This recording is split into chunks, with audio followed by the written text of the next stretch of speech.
Assalamualaikum, selamat malam Pak Badowi. Waalaikumsalam, Widi. Selamat malam. Apa kabar, Widi? Alhamdulillah baik. Bagaimana kabarnya Pak Badowi? Alhamdulillah selalu dalam kebaikan. Oke, Alhamdulillah. Widi. Malam ini kita akan diskusi tentang apa? Malam ini diskusi kita tentang Human Resource Planning, Pak. Oh, oke, oke. Oke. Langsung saja ya, Pak. Oke. Pertanyaan pertama dari saya, apa itu Human Resource Planning? Oh, oke. Terima kasih, Widi. Pada beberapa sesi yang lalu, kita sudah berdiskusi banyak hal ya berkaitan dengan perencanaan di perusahaan. Kita pernah berdiskusi tentang perencanaan level korporat, kemudian perencanaan pada aspek keuangan, ya. Nah, pada malam hari ini kita akan berfokus kepada pengelolaan atau perencanaan di bidang SDM, gitu ya. Kenapa pengelolaan di bidang SDM ini penting? Karena memang saat ini banyak sekali perusahaan yang kalau kita telusuri ya keunggulan kompetitif itu ada pada SDM-nya, yaitu adalah beberapa industri kreatif atau beberapa industri teknologi itu kalau kita telusuri sebetulnya pada SDM ya pada bidang IT, staff-staff IT atau mungkin juga desain grafis dan lain sebagainya. Nah, memang sudah ada teknologi artificial intelligence ya yang bisa kita manfaatkan gitu ya untuk meningkatkan daya saing dari perusahaan. Tapi masih ada beberapa bidang itu yang membutuhkan kreativitas level tinggi ya, itu masih membutuhkan SDM. Nah, kalau kita bicara perencanaan SDM, itu paling tidak ada tiga aspek ya, ada tiga aspek yang mana harus kita penuhi. Yang pertama adalah berkaitan dengan to attract ya, yaitu bagaimana cara kita membuat sebuah mekanisme yang mana para calon-calon karyawan yang potensial ini mau bergabung kepada perusahaan kita. Nah, seperti contohnya fresh graduate ya dari kampus-kampus ternama gitu ya, baik di Indonesia maupun di luar negeri. Nah, bagaimana mereka tertarik untuk bergabung di perusahaan kita? Bukan hanya fresh graduate, tapi juga pro hire, ya, profesional recruitment. Misalnya kita mau mengisi jabatan seperti manajer, ya, seperti vice president dan lain sebagainya. Nah, kalau perusahaan kita ini tidak memiliki sebuah daya tarik gitu ya, maka kita akan kesulitan untuk melakukan attract ya, kita merekrut orang-orang yang potensial. Nah, ini adalah aspek pertama.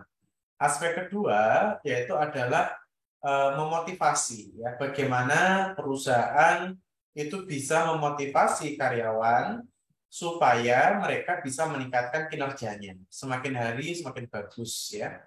Nah, jadi setelah kita kita attract gitu ya, mereka sudah masuk sebagai karyawan, kemudian kita motivasi.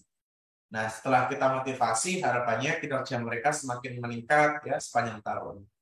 Nah, kadangkala terutama ini ya, terutama generasinya Widi ini, generasi milenial, itu terkenal sebagai generasi yang loyalitasnya rendah gitu ya. Jadi ketika ada peluang di perusahaan sebelah yang lebih tinggi ya, yang lebih menantang, biasanya langsung pindah gitu ya. Nah, ini merupakan sebuah tantangan bagi perusahaan. Bagaimana sih perusahaan ini bisa melakukan retain, gitu ya, melakukan tindakan atau mekanisme supaya menghindari keinginan karyawan untuk keluar dari perusahaan.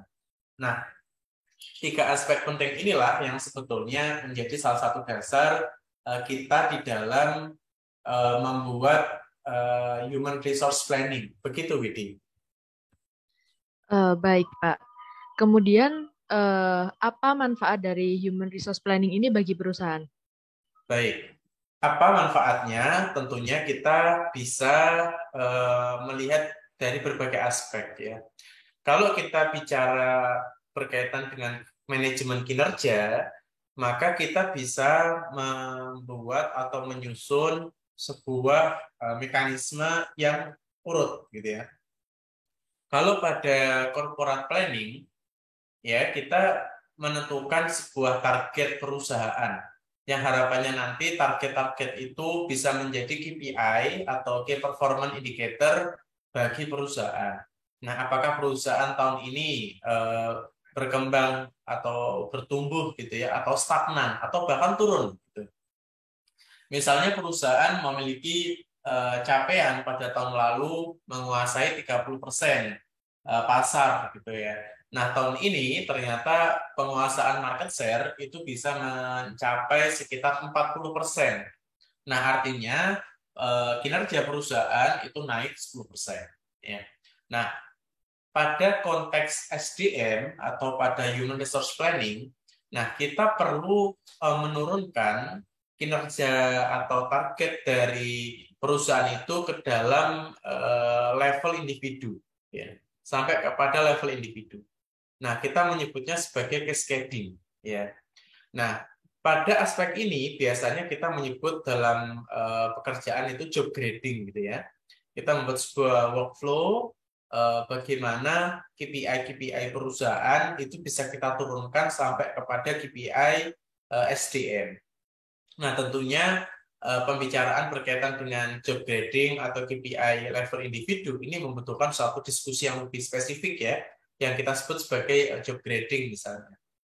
Nah, terlepas dari aspek ini juga ada salah satu manfaat yang diterima oleh perusahaan dari pengelolaan human resource planning itu adalah perusahaan bisa mengelola sistem remunerasi secara tepat gitu ya. Karena banyak perusahaan itu saya perhatikan mereka memiliki target korporat yang luar biasa gitu ya, yang luar biasa banter gitu ya, cepat gitu ya. Tapi mereka tidak memperhatikan aspek pada remunerasi. Ya, contohnya kalau Widi itu memiliki target misalnya 5%, ya, 5% penguasaan pasar. Ya, kemudian kolega Widi itu bisa mencapai 10%. Nah, apakah remunerasi yang Widi dapatkan sama dengan kolega Widi? Maka ini sistem remunerasinya kurang bagus. Ya, maka yang namanya sistem remunerasi kita juga harus bisa memperhatikan aspek prestasi ya. Jadi yang karyawan yang bisa melaju anggaplah 100 km per jam maka harus memiliki insentif lebih tinggi daripada karyawan yang melaju 50 km per jam. Misalnya seperti itu.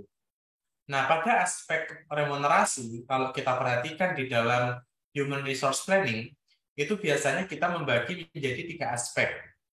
Ya, atau kita secara basic teori itu kita membagi menjadi 3P ya, 3P. P pertama itu adalah pay for position, yaitu kita membayar seseorang berdasarkan dengan posisi. Ya, tentunya posisi staff dengan posisi manajer dengan posisi vice president itu berbeda ya. Posisi direktur juga berbeda. Nah, ini kita menyebutkannya sebagai pay for position. Nah, pada pay for position ini ada 3 aspek yang harus kita lihat ya di dalam human resource planning. Yang pertama adalah berkaitan dengan job analysis. Kita menganalisis pekerjaannya apa. Kemudian juga ada job evaluation. Ya, kita mengevaluasi beban kerja, kita mengevaluasi seberapa banyak pekerjaan yang dia lakukan. Ya. Kemudian yang ketiga adalah job grading system. Ya, kita membuat sebuah grading. Nah, lanjut kepada P yang kedua, ya, yaitu adalah pay for people. Nah, kalau pay for people, kita memberikan kompetensi base, gitu ya. Jadi pembayaran kompensasinya kita berdasarkan kompetensi.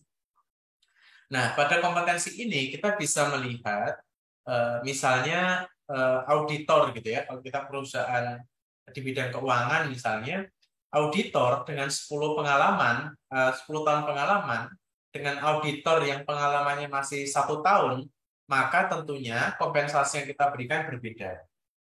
Ini berkaitan sama kompetensi dan pengalaman. Oke. Nah, yang ketiga itu adalah pay for performance. yaitu sistem kompensasi atau remunerasi yang kita berikan berdasarkan kinerja. Ya, kita berdasarkan kinerja. Seperti yang saya contohkan tadi berkaitan dengan capaian market share gitu ya, yang 5% tentunya lebih kecil kompensasinya dibandingkan yang mendapatkan 10%. Kurang lebih begitu, Widi, gambaran berkaitan dengan manfaat yang akan diterima oleh perusahaan, tentunya semuanya akan lebih tertata. Begitu. Baik. Kemudian apa saja komponen dari Human Resource Planning ini, Pak? Kalau berbicara komponen, tentunya kita perlu yang lebih spesifik gitu ya. Misalnya, komponen kalau kita berbicara human resource planning pada aspek manajemen kinerja misalnya ya. Pada aspek manajemen kinerja, kita punya tiga hal penting ya. Yang pertama, komponen pertama tentunya kita melakukan pengembangan sistem manajemen kinerja berbasis salah satunya alat yang kita pakai adalah balance scorecard. Ya. Nah, balance scorecard pada level korporat ini nanti akan kita turunkan ke dalam level departemen. Nah, di dalam balance scorecard level korporat ini ada dua aspek penting. Yang pertama, kita harus bisa memahami berkaitan dengan peta strategi atau strategi map. Nah, yang kedua, kita harus bisa melakukan pengembangan terkait KPI korporat. Nah, dan itu juga akan kita lakukan pada level departemen. Ya. Nah, komponen yang terakhir yaitu adalah kita membangun, ini yang tujuan akhirnya adalah pengembangan sistem manajemen kinerja berbasis balance scorecard pada level individu. Nah, kalau komponen-komponen ini bisa kita penuhi, Widi, perusahaan itu nanti akan sangat mudah mengevaluasi kinerja individu itu berdasarkan KPI yang kita sudah hubungkan dengan balance scorecard level korporat. Jadi bukan hanya dislike and dislike gitu ya, like and dislike gitu ya. Jadi kinerja itu betul-betul bisa kita ukur. Nah, komponen-komponennya tentunya kita perlu memperhatikan aspek-aspek tadi. Pertama, aspek leveling, ya, level korporat, level departemen, level individu, dan berikutnya adalah komponen berkaitan dengan peta strategi dan KPI. Begitu, Widi. Baik, Pak. Kemudian pertanyaan selanjutnya, bagaimana tahapan dari penyusunan dokumen Human Resource Planning ini? Oke. Tahapannya ada beberapa tahap ya, Widi, yang bisa kita lakukan. Yang pertama adalah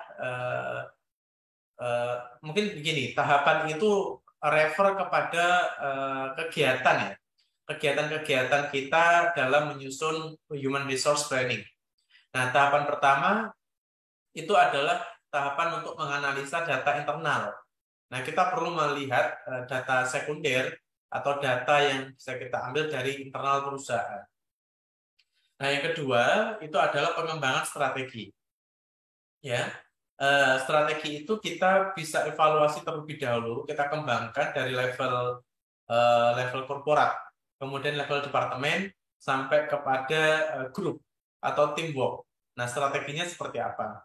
Jangan sampai ketika level korporat itu strateginya kita mau melakukan misalnya market acquisition gitu ya. Tapi pada level departemen kita justru punya strategi cost efficiency. Nah, ini tidak make sense ya. Level korporatnya ingin membakar uang untuk mendapatkan pasar baru, tapi pada level departemen kita justru menghemat. Nah, ini tidak inline gitu. Jadi harus pengembangan strateginya harus continue, ya, harus sama. Nah, tahapan ketiga itu adalah menyusun strategi map pada berbagai level. Nah, ketika strategi map dan pengembangan strategi ini sudah kita peroleh, maka lanjut pada tahapan berikutnya, kita perlu melakukan penyusunan KPI korporat. Jadi lebih detail pada KPI korporat. Kita lanjutkan pada penyusunan KPI departemen, dan dia lanjutkan pada penyusunan KPI individu. Yang berikutnya adalah kita perlu melakukan simulasi. Nah, ini yang tahapan paling penting. Kita melakukan simulasi dengan perusahaan klien. Nah, apakah mekanisme yang kita paparkan ini sudah relevan dan sesuai dengan kebijakan keuangan ya. Karena ada kadangkala pada level simulasi ini budaya perusahaan ini sangat berperan penting gitu ya. Apalagi kalau perusahaan ini sifatnya adalah family business ya. Nah, ini value atau misalnya juga prinsip-prinsip yang dipegang oleh pemilik itu kadangkala harus kita pertimbangkan gitu ya. Harus kita pertimbangkan. Karena ada kala perusahaan lebih memprioritaskan kinerja yang paling dominan pada marketing. Ada perusahaan yang dominan itu ada pada SDM. Ada yang dominan pada keuangan. Nah, ini berkaitan dengan aspek simulasi tadi perlu kita bicarakan dengan perusahaan klien. Nah, yang terakhir, setelah semua ada feedback seperti itu, maka kita bisa menyusun laporan. Nah, ini yang kita sebut sebagai human resource planning yang diharapkan oleh perusahaan pada konteks manajemen kinerja. Kurang lebih begitu, Lidi. Baik, Pak. Kemudian, apa dampak positif dari human resource planning ini bagi stakeholder? Yang tentunya kalau misalnya kita bicara stakeholder itu adalah karyawan, maka karyawan akan mendapatkan haknya secara proporsional. Ya. Karena berkaitan manfaat itu sangat sangat sensitif ya, dia. Contohnya begini, ada organisasi itu yang sangat diverse ya.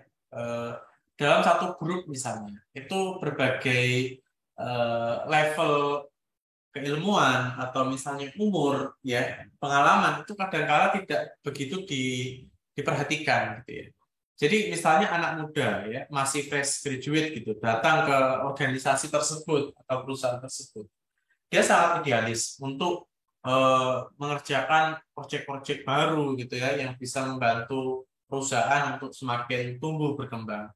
Nah, kemudian dia melihat misalnya senior ya, seniornya itu justru kerjanya malas-malasan. Nah, tapi ketika waktunya penggajian atau remunerasi itu ternyata yang diperoleh take home pay-nya sama. Nah, ini akan menjadikan dismotivasi. Maka tadi kita ingat pada pembukaan salah satu aspek penting di dalam human resource planning adalah bagaimana kita memotivasi karyawan.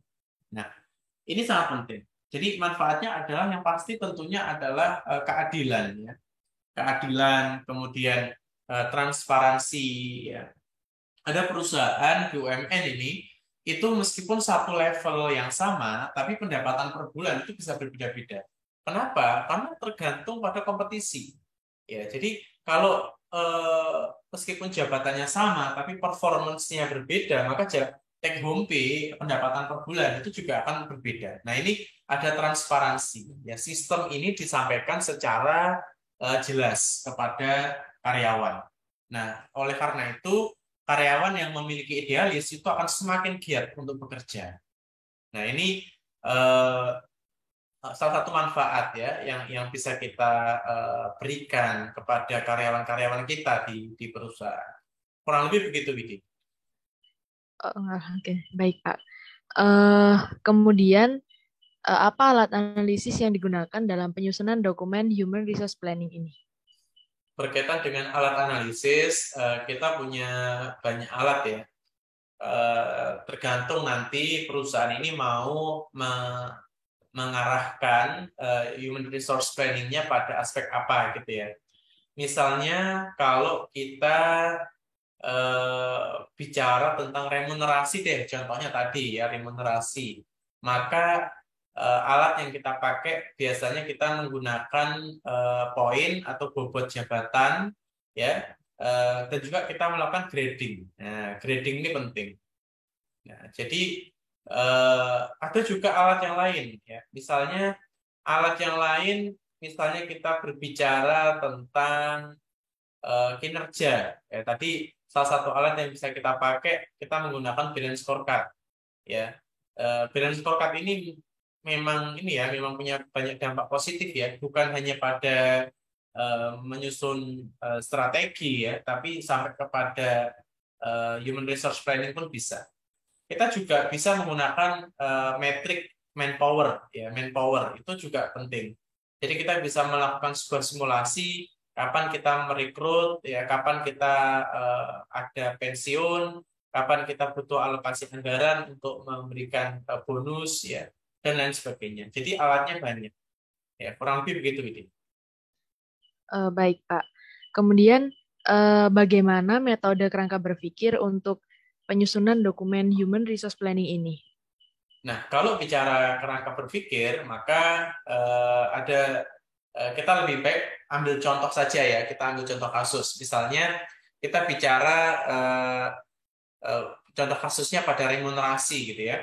Maka yang pertama kita perlu melakukan job analysis ya. Setelah job analysis kita dapatkan, maka kita lanjutkan pada pekerjaan job description. Nah, kita perlu melakukan deskripsi pekerjaannya apa aja sih sebetulnya gitu ya.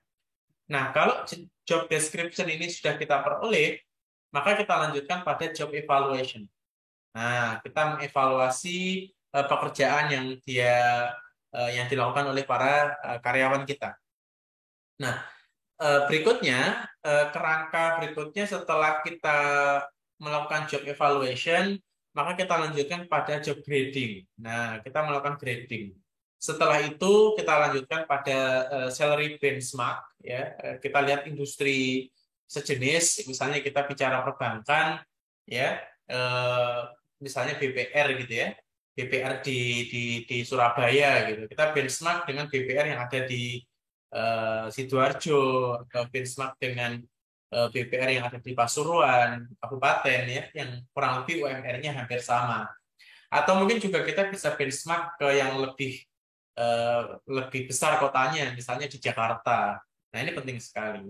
Nah, berikutnya tahapan terakhir baru kita bisa membuat semacam salary structure and adjustment. Jadi struktur penggajian di perusahaan itu seperti apa. Kurang lebih begitu. Nah, tapi pada salary structure ini baru bisa kita pilah ya, apakah nanti itu pembayaran berdasarkan posisi yang 3P saya sampaikan tadi, ataukah nanti pembayaran berdasarkan people, ataukah juga pembayaran berdasarkan performance. Ya. Nah, kurang lebih begitu, Widi. Baik, Pak. Kemudian berapa lama pengerjaan dari dokumen Human Resource Planning ini? Secara umum, pengalaman kami, kita membutuhkan kurang lebih sekitar 12 minggu ya. 12 minggu itu berarti 3 bulan. Ya, kurang lebih sama, 3 bulan. Atau mungkin juga 120 hari lah setelah kita terima untuk tanda tangan SPK gitu ya. Karena pembicaraan terpenting itu kadang di awal ya, Widi. Di awal itu kita menyamakan persepsi, itu yang sangat-sangat penting gitu ya. Karena setiap perusahaan memiliki tujuan berbeda-beda di dalam merencanakan pengembangan SDM-nya. Ada yang memang berharap terjadi keadilan.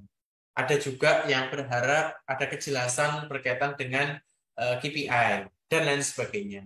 Nah, kurang lebih kita membutuhkan waktu sekitar 120 hari. Ya, seperti itu, Widi. Baik. Mungkin itu saja pertanyaan dari saya ya, Pak Badowi. Terima kasih atas waktunya, penjelasan yang sangat menarik. Semoga bermanfaat bagi kita semua ya, Pak. Oke, terima kasih, Widi. Ya, baik. Terima kasih Oke. juga, Pak Badowi.